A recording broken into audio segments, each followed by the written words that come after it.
Hi everyone, and welcome to the first episode of the Agency Bants podcast, aka TAB, where we talk advertising jargons with a lot of banter.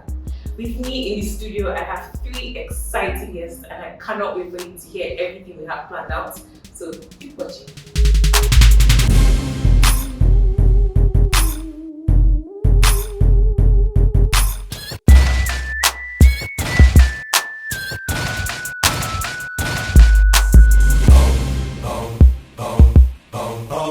Okay, so with me in the studio we have, and I'm going to start saying good names first. We have Kenny, who is our business lead. Hi everyone. Good afternoon. We have Ekeno, who is our MD. Hello everyone. Glad to be here. And last but not least, we have somebody I like to call the Noah of the Ark. You know, the big daddy, the founder of the Ark. We have Ellie here. Hi Ellie, so nice to have you on board. Great to be here. For those who don't know, it's Lanre. And I can't believe I haven't even introduced myself. Hi, I'm NK and I'm your host for today. And we're all from RedWolf family. Yes. We are from RedWolf.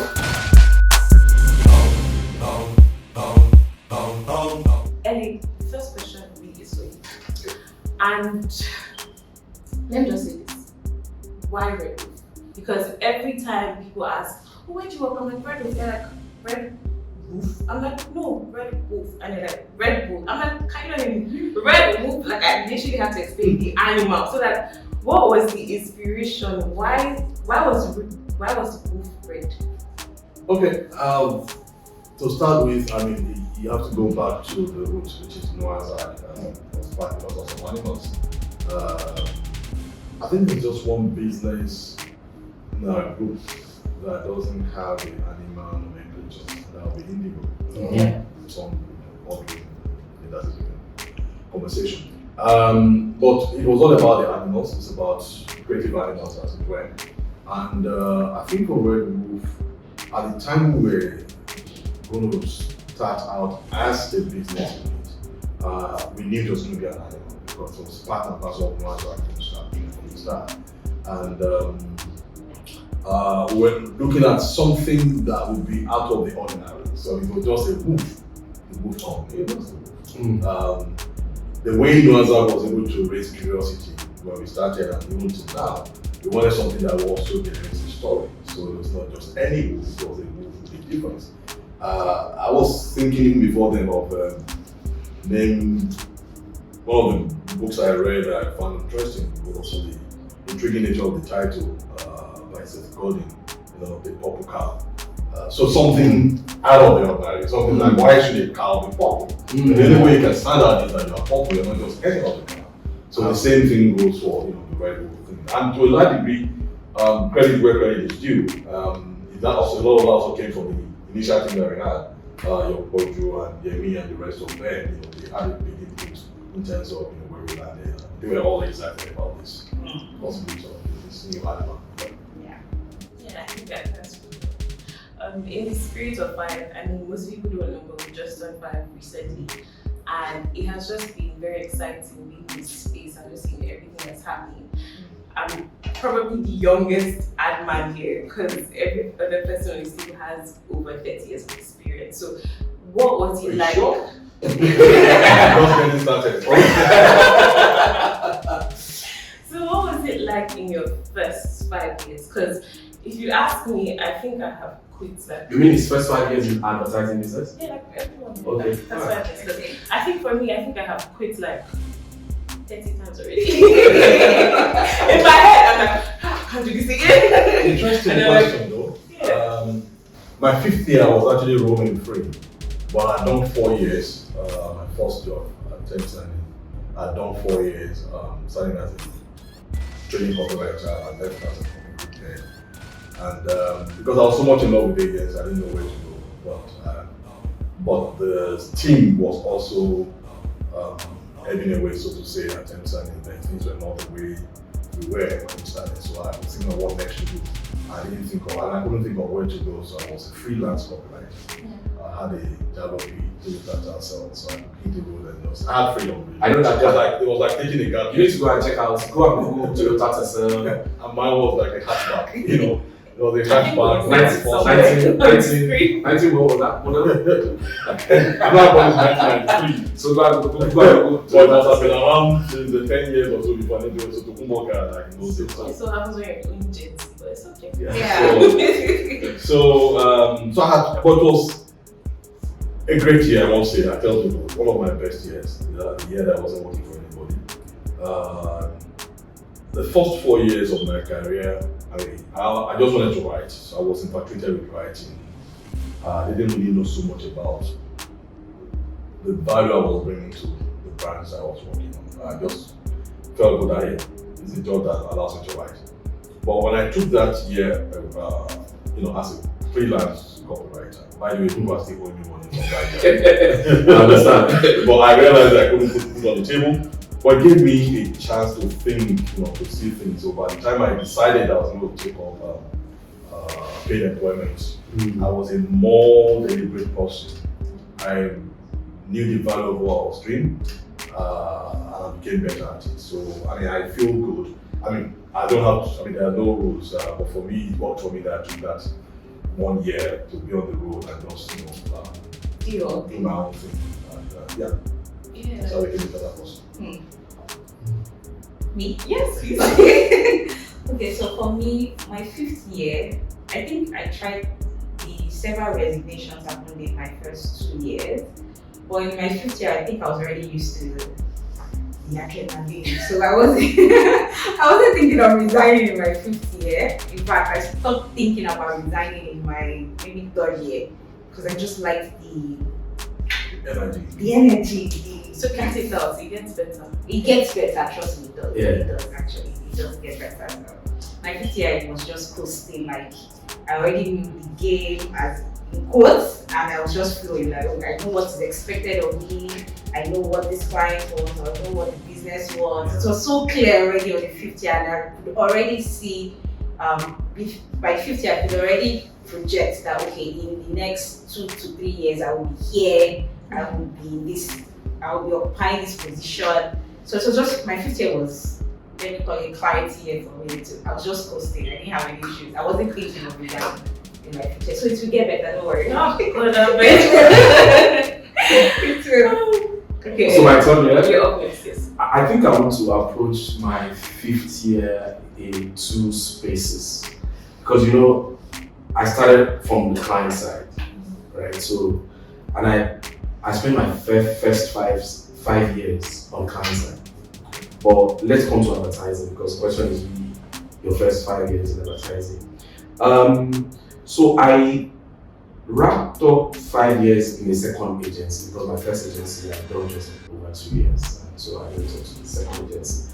But I entered the second agency as I was an associate director, you understand? And so I already had very clear understanding of the advertising business, from the client side and from the agency business and all of that. So it was easy. It was the point where I ventured into leadership at agency level. Again, if you spend 5 years on the client side, before coming. So I joined at some level of leadership. So but my 5 years, the 5th year was actually quite fun. I remember very well that, working on some multinational brands. It was really fun. Why it was more fun was I was an agency that had activation and experiential. Oh. So we're doing A lot of night work. So it was good. There was a lot of party. It was fun, but there was creativity in it. So I think my first 5 years was quite peaceful. I enjoyed the party. I had a party. And a blast. Almost.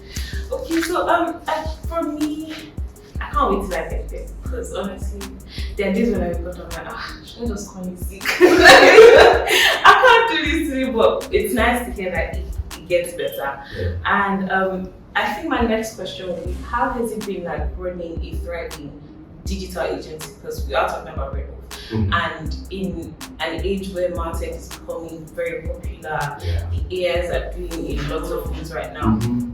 Advertising seems very exciting. Like there's like an exciting way coming. So like, how does it feel like to be in this space at this time and almost setting yourself up as like first movers into like just interesting marketing, basically? They are more experts. I'm old school. And I'm enjoying learning from the fringes. Okay, so for me, it can be overwhelming, I'm not gonna lie, because there's so many things happening at the same time. When you go on Instagram, there's always someone coming up with, have you heard about this AI tool, or this, for that, and because you don't want to not know about it, you quickly go and download it on your phone just to try it, and then you find out that there's nothing happening here. So it's quite an interesting time, and to be honest, sometimes I wish I started my career now, because a lot of it would have been much more easier than back then. Now you have a lot of data, you have a lot of tools that can help you quickly do stuff, not the manual, having to come to the office on Sunday to put reports together that you pull from back end and start using Notepad to calculate impression, the number of likes and followers and Excel sheets. Now it's just more easier. There are tools to support you, and also, to be honest, it's overwhelming, but it's interesting. For any business to succeed in this time, you have to be abreast of everything that is happening. You don't have a choice, because somebody out there Just doing something already. And especially in Nigeria, where you have to, you're now dealing with people or clients that actually know what it is that they want. You have to always be on top of everything. You don't want your client to ever think that this person doesn't know digital, or this person doesn't know the latest AI tool, this person doesn't understand 3D. If you never want to be in that position, you always have to be abreast of everything. So at night, in the morning, you're checking online for news updates, you're following podcasts, you're listening, you're following people on social media that are in the same industry, and even looking outside the industry. You're subscribed to a lot of information is a lot, but it's necessary if you want to stand out in this industry as a digital marketing agency. Besides, we are moving beyond digital marketing. Full service. Yes. Absolutely. So, digital first agency. That's what you share for your fans. I stand corrected. Thank you. I don't speak to the back of that. That it's easy to get caught up in all the tools and apps and stuff and all that, and we lose the reason why we're doing what we're doing, which is to build brands. Help clients to build brands, to connect brands to people. So that element is very crucial in all that. So for me, it's how well do we use all the available tools and resources to make that connection. Until we're doing that, another person can do all the technical stuff. Yes. Not technical people. We just need that as a tool, and the tool cannot, take over from us. We have to lead. To me, that is the most important thing of this. Want me to speak to that? This is your What are you asking me to speak? Tell me. Just the entire wave of new marketing. Yeah, I mean, many years back, for guys who are at home who are watching this, many years back, experiential marketing was seen as the new marketing. So there's always a new, do you understand? There's always a new thing. And so when digital marketing came, it became the new marketing.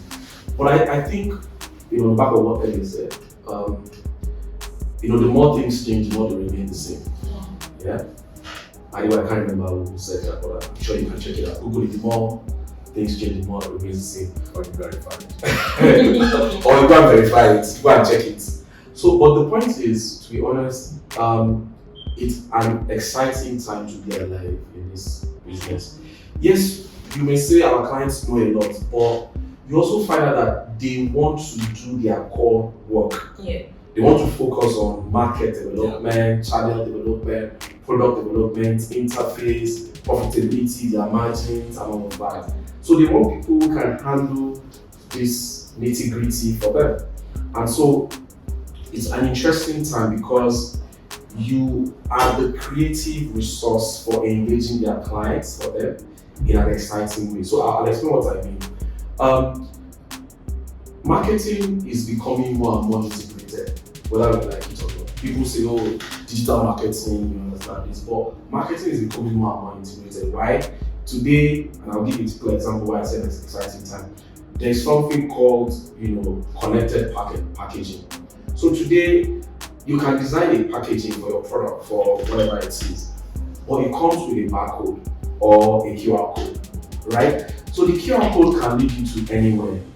It can lead you to a promo, it can lead you to the website where you can get how to buy it, it can lead you to anything. But it came from offline, took you to online, and online took you to so many places. Yeah. You understand? It can take you to socials and all of that. So the thing is, understanding the principles of marketing is still fundamental, you understand, in our business today.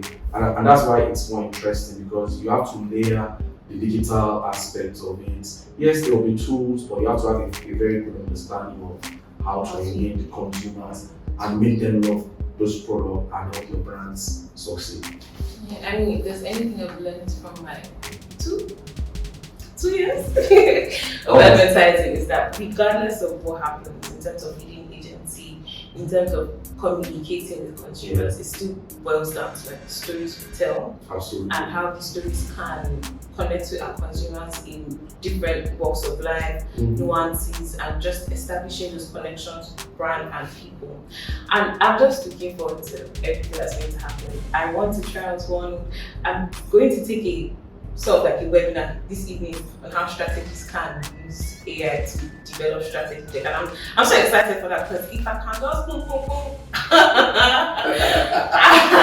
I'm looking forward to all these things. Let me caution you. I love technology, I love AI, and I like how you can make our work easier. However, I always caution people to say that apart from garbage in, garbage out, if you're not careful with AI, you might lose the core, because you see, like you said, AI is helping you tell stories, but I can assure you that there are some stories that AI doesn't. So for instance, the story about how I lost 20 naira on the motorway bus and turning that into a story for a brand, right? AI won't have that, because it comes at the core of my experience. Yes, AI will keep, building, but there are some stories that are very, very, very germane, very, very different, very personal. Very human insights.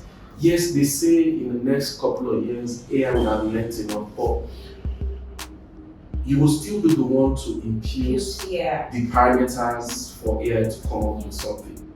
Alright, so while I caution to say AI is good, it will help you work a lot faster. Sorry, I'm digressing a bit, but we're in the digital space. The thing that I think AI will do for us is basically to make our work faster.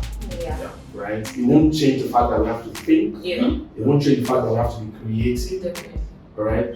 Today, there are people now with specialty skills called prompt specialists. And these are guys who claim to be the specialists in doing prompts for AI. Because at the end of the day, you need to be able to think well to tell it what to do. Actually. So I think I'm just. And speaking of projections, what do we think is our projection for RedWolf in terms of business-wise, in terms of creativity, as a digital first full-service agency in the next 5 years, give or take? Where do we want to see RedWolf? That would be 10. I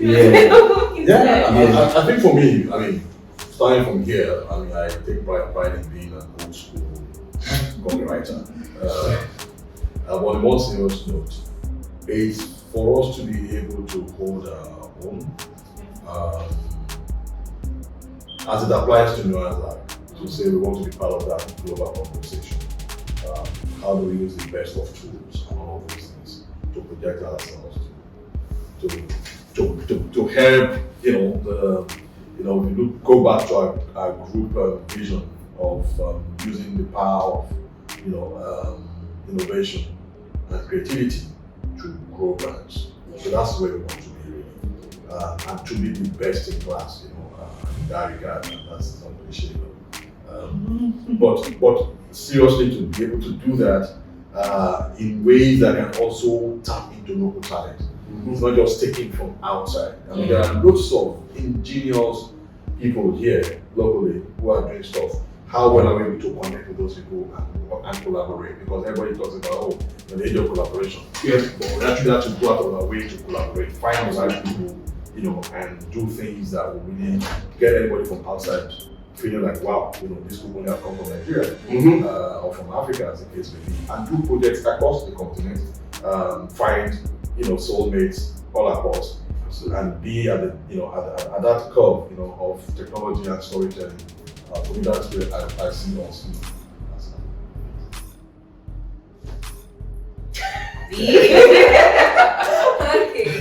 Okay, for me, I see RedWolf in the next 5 years as, I think, like just Ellie said, as a standalone business that is doing exceptionally well. Should we call it himself or herself or itself? Themselves. That is doing very well and has been able to establish in terms of creativity, innovation, storytelling. You understand when Noazak has already established itself. So I'm also saying that in the next 5 years, same thing for RedWolf. Competing greatly with Noazak. I want to say I work at RedWolf and they won't ask me. They don't ask me RedWolf. You get.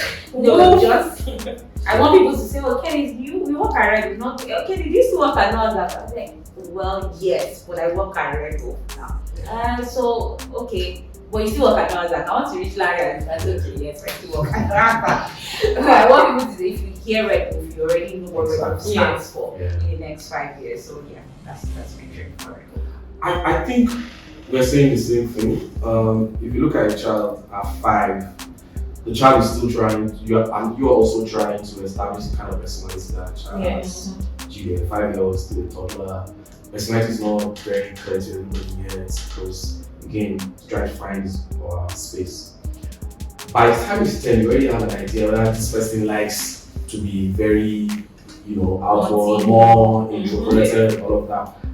I believe that when RedWolf, by the time we're 10, we would have been an established brand, in the space, in the marketing comms. I don't know what it will be called then, whether it will be called digital marketing comms or marketing comms space, but we would have been very established brand, known not just nationally, but definitely nationally, but known also because by that time we have extended our fortunes and our awareness beyond Nigeria. But more importantly, we would have scaled our operations, you understand, to the point where we would be, if not number 1, number 2 on any client's chase list of agency to work with. And more importantly, making a lot of money in dollars. That's very important. A lot. 80% of our income should be in dollars. US dollars. US dollars. Oh yeah. US dollars. Not Zimbabwean dollars. Not Zimbabwean dollars. US dollars. Yes. 80%, you get the US dollars. Because again, you want to become a global player when you're 10, and digital space allows you to accelerate that process a lot faster. Sure. I'm just happy to be at the seat of privilege, like you say. And we decided that for the first episode, we just keep it short and sweet, like a teaser, so that people on the outside can see what the tape is going to be about. And we're so grateful for this audience. Thank you so much for taking out time out of your busy schedules. It was not easy, guys. Trust me, it was not easy to do. But we're so happy that we've done this and we can't wait for more conversations. And who knows, maybe at some point we can invite clients over into the studio and we'll have really genuine and interesting conversations. So thank you so much. You can follow us on our socials. You see them on the screen probably about now. Bye. Till next time. Alright guys. Take care. Bye guys. Bye bye.